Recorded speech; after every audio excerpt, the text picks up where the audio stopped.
बाबा जी, सबसे पहले तो आप हमारे चैनल पे आए और आपने समय दिया हमारे चैनल को, इसके लिए हमारा स्वागत है और धन्यवाद कि आपने इतना कीमती समय हमें दिया। जैसे कि आप शुरू से ही अपने राजनीतिक कैरियर में जनता सेवा करते आ रहे हैं या विद्यार्थी जीवन से ही सेवा करते आ रहे हैं, तो कुछ लोगों का इस टाइम मानना है कि चुनाव से पहले आप सेवा कर रहे हैं, तो आप चुनाव टिकट के लिए ये सेवा कर रहे हैं। कितना ये सच है और कितना झूठ है? देखिए, आपको सबसे पहले मैं आपको धन्यवाद देना चाहूँगा कि आपने मुझे अपने चैनल में समय दिया। और जैसे कि मैं पिछले 32 सालों से पार्टी से जुड़ा हूँ, 1990 से लेकर पार्टी से जुड़ा हूँ और 1990 से लेकर आज तक मैं निरंतर गतिमान हूँ। कोई मैंने कभी इस तरह की कोई ऐसा कभी मैंने नहीं सोचा कि मैं टिकट के लिए ही और चुनाव लड़ने के लिए ही काम करूं। हमेशा मेरे मन में एक जन सहयोग की भावना रही, एक जनता की सेवा करने का मन रहता है। किसी भी फ्रंट में मैं हमेशा फ्रंट में रहता हूं, इसलिए रहता हूं कि मेरे अंदर एक संस्कार हैं और अपने परिवार के संस्कार हैं कि मेरे को समाज सेवा में जुड़ने का और अपने आप को हर टाइम समाज सेवा में समर्पित करने की भावना से मैं काम करता हूँ। 1991, 92, 93, 94 तक मैं विद्यार्थी परिषद से जुड़ा रहा हूँ। उसके बाद 94 से उत्तराखंड आंदोलन जब चरम पर था, उत्तराखंड आंदोलन में मैं कई बार जेल गया हूँ, कई बार मैंने लाठी डंडे मार खाई। जब तक आंदोलन चला तब तक मैं प्रत्येक धरना, प्रदर्शन, रैली, जेल भरो आंदोलन, कुछ भी हो, चाहे रेल रोको आंदोलन हो, उस आंदोलन में निरंतर सहयोग किया और जब तक आंदोलन चला उसमें रहा। उसके बाद भी मेरी सेवाएं, मैं पार्टी के लिए सदैव समर्पित रहा हूँ। पार्टी ने मुझे अनेक दायित्व दिए हैं, उन दायित्वों को भी मैंने बढ़िया ढंग से जिम्मेदारियों का निर्वहन किया। उसके बाद हमने सहकारिता में, पार्टी ने मुझे सहकारिता में प्रदेश का संयोजक बनाया। सहकारिता आंदोलन को भी मैंने यहाँ से लेकर दिल्ली तक हमने चरम पर लड़ा। जब हम लोग विपक्ष में थे केंद्र में, तब भी हमने दिल्ली तक भी इस सहकारिता आंदोलन को लेकर के गए। उसके बाद हम कई मंचों पर, चाहे वो हरेला का पर्व हो, चाहे वो स्वदेशी से जुड़ा हुआ मसला हो,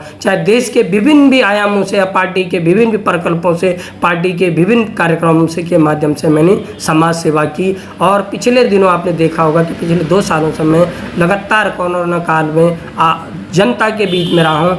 जनता भी जानती है इस बात को कि दिनेश रावत यदि अगर कहीं काम किया, पार्टी के आह्वान पर, अपने राष्ट्राध्यक्ष जी के आह्वान पर, अपने मोदी जी के आह्वान पर, अपने राष्ट्राध्यक्ष आदरणीय JP नड्डा जी के आह्वान पर एक कार्यकर्ता के रूप में मेरा एक छोटा सा गैलरी जैसा प्रयास मेरा भी था, जिसकी मैंने चाहे मास्क हो, सैनिटाइजर हो, काढ़ा हो, आयुर्वेदिक दवाई हो, होम्योपैथिक दवाई हो, जो भी मुझसे सेवा बन पड़ी वो मैंने सेवा की। चाहे ऑक्सीमीटर हो, थर्मामीटर हो, चाहे ऑक्सीजन की कमी रही हो, हॉस्पिटल में लोग पेशेंटों को पहुंचाना, ऑक्सीजन को देना, यहाँ तक कि पूरे घर तक हमने सेवाएं की। और आपने देखा होगा कि पिछले 2 सालों में चाहे आशा कार्यकर्त्रियाँ हों, आंगनबाड़ी कार्यकर्त्रियाँ हों, उनको सबसे पहले यदि सम्मानित करने का काम किया तो मैंने किया। सफाई, अपने जो पर्यावरण मित्र हैं उनको सम्मानित करने का काम किया पिछले 2 सालों में, हर उसमें मैं करता हूँ।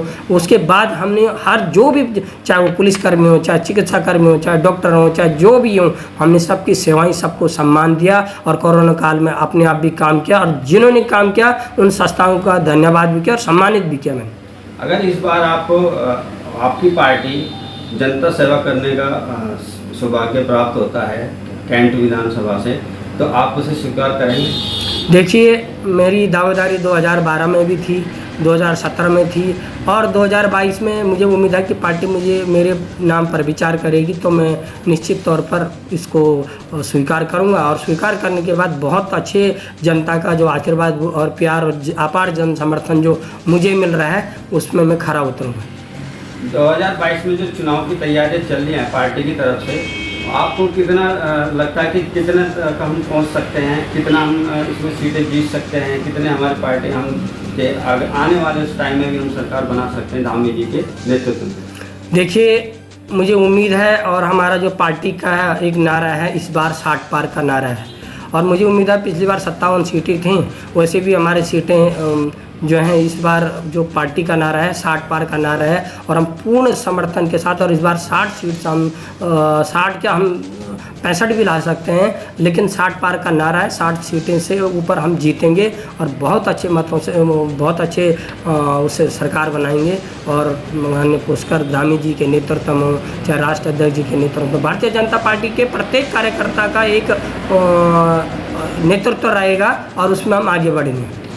जैसे कि अभी कहते हैं कि कोरोना ख़त्म नहीं हुआ, कोरोना की लहर तीसरी आ सकती है, तो उसमें आप किन लोगों की जिम्मेदारी कहना चाहोगे कि जिम्मेदारी किसकी होनी चाहिए एक जन सेवा के रूप में?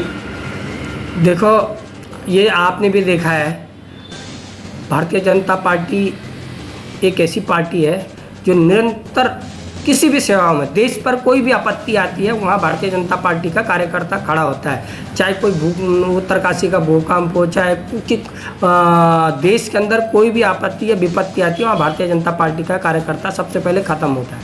कोरोना जिस दिन से शुरू हुआ उस दिन से माननीय राष्ट्रीय अध्यक्ष जी ने आह्वान किया था कि हम जनता की सेवा करेंगे और प्रत्येक दिन 1 करोड़ लोगों की हम सेवा करेंगे, चाहे कच्चा राशन हो चाहे पक्का राशन। हमने उस सेवा में भारतीय जनता पार्टी के प्रत्येक कार्यकर्ता ने काम किया। कोई पार्टी कहीं पर दिखाई नहीं दी दूसरी पार्टी इस पूरे कोरोना काल में।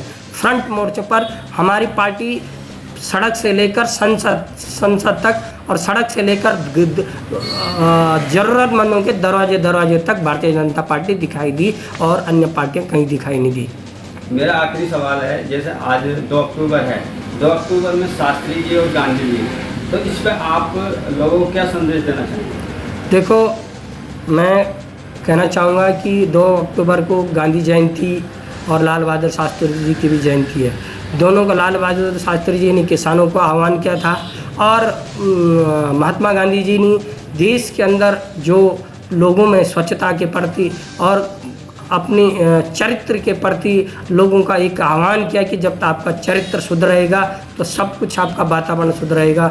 मैं ये कहना चाहूँगा कि हम सब लोगों को अपना चरित्र निर्माण में और अपने समाज को स्वस्थ बनाने में और अपने आप का व्यक्ति निर्माण करने में और समाज की सेवा में करने का ये आह्वान करता हूँ और अपने सभी लोगों को ये संदेश देना चाहूँगा कि हम लोगों को एक सेवा कार्य के माध्यम से, चाहे वो स्वच्छता के माध्यम से हो, चाहे वो किसानों की सेवा हो, चाहे इसको सेवा के रूप में हमको देखना चाहिए।